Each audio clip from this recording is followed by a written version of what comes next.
নবী মুহাম্মদ সাল্লাল্লাহু আলাইহি ওয়াসাল্লাম এই হাদিসে যে 7 প্রকার ব্যক্তিদের কথা উল্লেখ করেছেন, তাদের আরেক প্রকার হচ্ছে এমন ব্যক্তি রাজুলুন দাআতহু ইমরাআতুন যাতু মানসাবিন ওয়া জামাল ফাকালা ইন্নী আখাফুল্লাহ।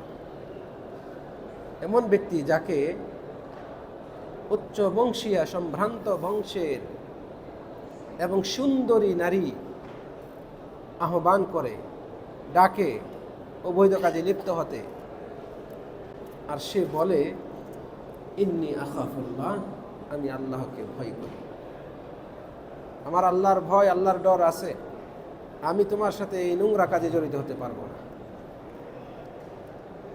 এমন যুবক বা এমন ব্যক্তি, তার জন্য এই মহাপুরস্কার রয়েছে। কাজে কোনো যুবক বা কোনো ব্যক্তি সে যদি এই জাতীয় অবৈধ কাজের একেবারে সুবর্ণ সুযোগ পায়,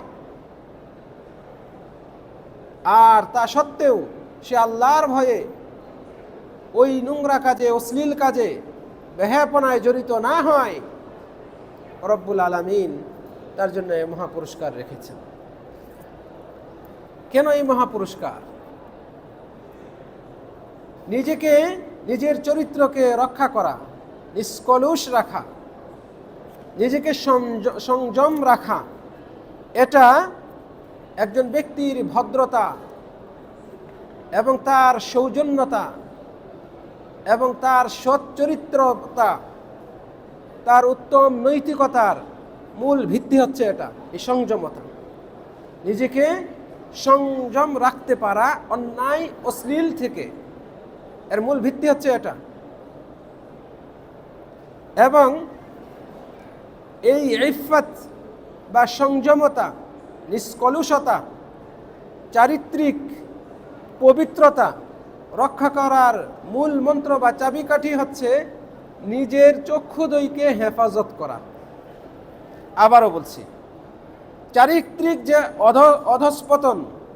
অধপতন বা পদস্খলন, এর প্রধানতম চাবিকাঠি হচ্ছে এই দুটা চোখ। চোখ দিয়ে দেখে, তারপরে কল্পনা করে, অন্তর থেকে হৃদয় দিয়ে স্বাদ নেয়, আর এরপরে তার ভেতরে আগ্রহ জন্মে এটাকে প্র্যাকটিক্যালি বাস্তবায়ন করার জন্য। কিন্তু এর সূচনাটা হয় দেখার মাধ্যমে। এইটাকে যদি আমরা রক্ষা করে চলতে পারি, হেফাজত করতে পারি, তাহলে এই চরিত্র আমরা অর্জন করতে পারবো। এই জন্য আল্লাহ রাব্বুল আলামিন মহাগ্রন্থ আল কোরআনে মুমিন নারী এবং মুমিন পুরুষ উভয়কেই আলাদা আলাদাভাবে সম্বোধন করে চক্ষুকে, নিজ নিজ চক্ষুকে হেফাজত করতে, অবনমিত রাখতে আদেশ করেছেন। ওয়াকুল্লিল মুমিনিন ইয়াগুয্যু মিন আবসারিহিম, আপনি মুমিনদেরকে বলুন তারা যেন তাদের দৃষ্টিকে অবনত রাখে, ওয়াহফাযু ফুরুজাহুম, এবং তাদের লজ্জাস্থানকে হেফাজত করে। ওয়াকুল্লিল মুমিনাত, অনুরূপভাবে আপনি মুমিন রমণীদেরকেও বলুন ইয়াগযুযনা মিন আবসারিহিন্না, তারা যেন তাদের দৃষ্টিকে হেফাজতে রাখে, অবনত রাখে। ওয়াহফাযনা ফুরুজাহুন্না, এবং তাদের লজ্জাস্থানকে যেন হেফাজত করে। আল্লাহ রাব্বুল আলামিন কোরআন মাজিদে এই দৃষ্টিকে অবনত রাখার, দৃষ্টিকে সংযত রাখার আদেশ করেছেন নারী পুরুষ উভয়কেই। প্রিয় দিনী ভাইরা, আমাদের নবী মুহাম্মদ সাল্লাল্লাহু আলাইহি ওয়াসাল্লাম শুরুতে যখন ইসলাম প্রচার করেন, মক্কা মুকাররমায় কালেমার দাওয়াত দেন, এই দাওয়াতের অনুষঙ্গ বিষয় যা ছিল তার অন্যতম হলো মানুষ যেন তার চরিত্রকে রক্ষা করে চলে, নিজেকে যেন পবিত্র রাখে, নিষ্কলুষ রাখে, চরিত্র নৈতিকতা বিরোধী কাজ থেকে যেন নিজেদেরকে হেফাজতে রাখে। এজন্যই প্রথম পর্যায়ে যে সমস্ত সাহাবাগণ অত্যাচার সহ্য করতে না পেরে নিজেদের দ্বীন রক্ষার স্বার্থে মক্কা ছেড়ে হিজরত করে হাবশায় চলে যায়, আবিসিনিয়ায় চলে যান, সেখান থেকে মক্কার প্রতিনিধিরা যায় তাদেরকে ফেরত নিয়ে আসার জন্য। এদের মধ্যে অন্যতম ছিল আবু সুফিয়ান। সে আবিসিনিয়ার বা হাবশার যিনি বাদশাহ, দায়িত্বশীল শাসক, জিজ্ঞেস করেছিলেন এই প্রতিনিধিকে, আবু সুফিয়ানকে, যে মুহাম্মদ তোমাদেরকে কিসের আদেশ করেন? বিমা ইয়া'মুরুকুম, তিনি তোমাদেরকে কি আদেশ করেন? তিনি উত্তরে বলেছিলেন, অথচ তিনি মুহাম্মদ সাল্লাল্লাহু আলাইহি ওয়াসাল্লামের বিরোধী, ইসলামের বিরোধী, এবং ওই যে সাহাবাগণ যারা হিজরত করে চলে গিয়েছিলেন তাদেরকে ফেরত নিয়ে আসার জন্য, ফেরত এনে শাস্তি দিবে, এই উদ্দেশ্যে গিয়েছিলেন। বাদশার প্রশ্নের উত্তরে কিন্তু তিনি লুকান নাই, মিথ্যা বলেন নাই। তিনি বলছেন, ইয়া'মুরুনা বিস-সালাতি ওয়াস-সাদাকাতি ওয়াল-আফাফি, তিনি আমাদেরকে সালাত আদায়ের, দান সৎকার এবং সংযমশীলতার, চারিত্রিক নৈতিকতা বজায় রাখার আদেশ দেন। এটা ইসলামের শুরু দিকে যে সমস্ত বিষয়ের আদেশ এসেছিল, যেগুলোর দাওয়াত এসেছিল, তার অন্যতম একটি বিষয়। এটার গুরুত্ব অপরিসীম। প্রিয় দিনী ভাইরা, যে ব্যক্তি নিজের চরিত্রকে রক্ষা করতে চায়, আন্তরিকভাবেই চায়, আল্লাহ রাব্বুল আলামিন তাকে সুরক্ষা দেন। নবী সাল্লাল্লাহু আলাইহি ওয়াসাল্লাম বলছেন, ওয়া ইয়াস্তাফিফ, যে ব্যক্তি নিজেকে সংযম রাখতে চায়, ইউইফুহুল্লাহ, আল্লাহ তাআলা তাকে তার উপর অতি সুন্দরী, অনিন্দ সুন্দরী এমন নারীর আহ্বান, যে ব্যক্তি কেবলই নিজের চরিত্রকে রক্ষার স্বার্থে প্রত্যাখ্যান করে, এই অবস্থাটা উত্তম চরিত্র রক্ষার এবং উত্তম চরিত্রের সর্বোচ্চ পর্যায়ের। এটা হচ্ছে সর্বোচ্চ পর্যায়ের। এই জন্য এমন ব্যক্তিকে আল্লাহ রাব্বুল আলামিন এই জাতীয় ইবাদতের কারণে সর্বোচ্চ পর্যায়ের সম্মান দেবেন। তাই তো আল্লাহ রাব্বুল আলামিন আলা রুউসিল খালায়েক, সকল সৃষ্টিজীবের সামনে, সকল মাখলুকাতের সামনে, বিশ্বজগতের আদি থেকে অন্ত পর্যন্ত যত লক্ষ কোটি মানুষ এসেছে, তাদের সামনে এই ব্যক্তিকে ডেকে আল্লাহ সুবহানাহু ওয়া তাআলা আরশের ছায়ায় আশ্রয়ে নিয়ে আসবেন। এটা কত বড় সম্মানের হতে পারে। সম্মানিত দিনী ভাইরা, এর উদাহরণ, নমুনা এই পৃথিবীবাসীদের মধ্য থেকে নবী ইউসুফ আলাইহিস সালাতু ওয়াস সালাম রেখে গিয়েছেন। আমরা কে না জানি তার ঘটনা। আমরা মুসলিম, ইসলাম চর্চা করি, আমরা ইউসুফ আলাইহিস সালামের ঘটনা জানি না, এমন মুসলিম খুব কম পাওয়া যাবে। ইউসুফ আলাইহিস সালাতু ওয়াস সালাম পৃথিবীর শ্রেষ্ঠ, সুন্দর, সুদর্শন যুবক ছিলেন, যাকে আল্লাহ রাব্বুল আলামিন দুনিয়ার সৌন্দর্য দিয়েছিলেন। তার চেহারা দেখে, তার সৌন্দর্য দেখে পৃথিবীর সুন্দরী সুন্দরী নারীরাও বিমোহিত হতেন, তারা মুগ্ধ হতেন, ফিদা হয়ে যেতেন। তাকে যারা আশ্রয় দেয়, যাদের আশ্রয়ে তিনি লালিত পালিত হন, মিশরের সেই সময়ের বাদশার অত্যন্ত আস্থাভাজন এবং রাষ্ট্রের এক বড় দায়িত্বশীল, যার নাম ছিল আল আজিজ, তার স্ত্রী জুলেখা, সেও অত্যন্ত সুন্দরী ছিল। তাদের আশ্রয়ে তিনি লালিত পালিত হন, বড় হন। যখন যৌবনকালে পদার্পণ করেন, তখন তার সাথে অন্যায় করার প্রস্তাব দেওয়া হয়।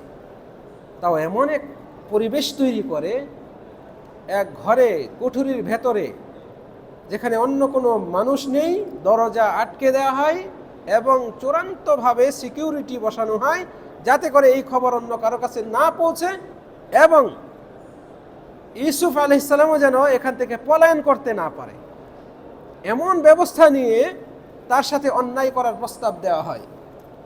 কিন্তু ইউসুফ আলাইহিস সালাতু ওয়াস সালাম, তিনি ছিলেন সৎ চরিত্রের, উত্তম নৈতিকতার, নিজের চরিত্রকে রক্ষাকারীদের শ্রেষ্ঠ উদাহরণ, নমুনা।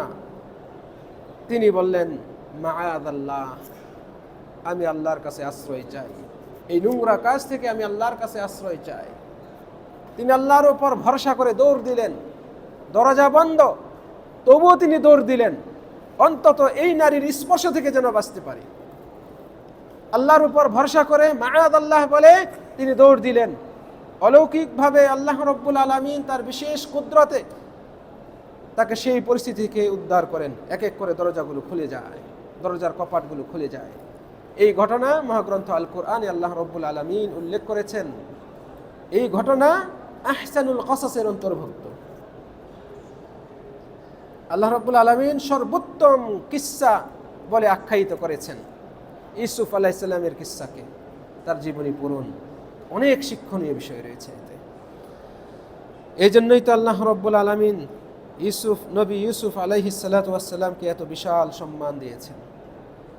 পরবর্তীতে আল্লাহ রব্বুল আলামিন নবী ইউসুফ আলাইহিস সালামকে মিশরের শাসন কার্যের দায়িত্ব দান করেন। প্রিয় দিনী ভাইয়েরা, এই ইবাদত, নিজের চরিত্রকে রক্ষা করা, নিজেকে নিষ্কলুষ রাখা, নিজের নৈতিকতাকে হেফাজত করা, এটা একটা ইবাদত। এই ইবাদতের পথে আমাদের যারা সালফে সালিহিন ছিলেন, আমাদের পূর্বপুরুষ যারা সাহাবাগণ, তাবিঈনগণ, তারাও চলেছেন। নবী মুহাম্মদ সাল্লাল্লাহু আলাইহি ওয়াসাল্লামের বিশ্বস্ত সাহাবী, ইসলামের তৃতীয় খলিফা উসমান বিন আফফান রাদিয়াল্লাহু আনহু, তিনি বলছেন, মা জানাইতু ফি জাহিলিয়াতিন ওয়ালা ইসলামিন, আমি জাহিলি যুগেও জেনা করি নাই, অবৈধ সম্পর্কে লিপ্ত হই নাই, পরক্রিয়া করি নাই, পর নারীর দিকে হাত বাড়াই নাই, ওয়ালা ইসলামিন, আর ইসলাম গ্রহণ করার পর, মুসলিম হওয়ার পর তো করিই নাই।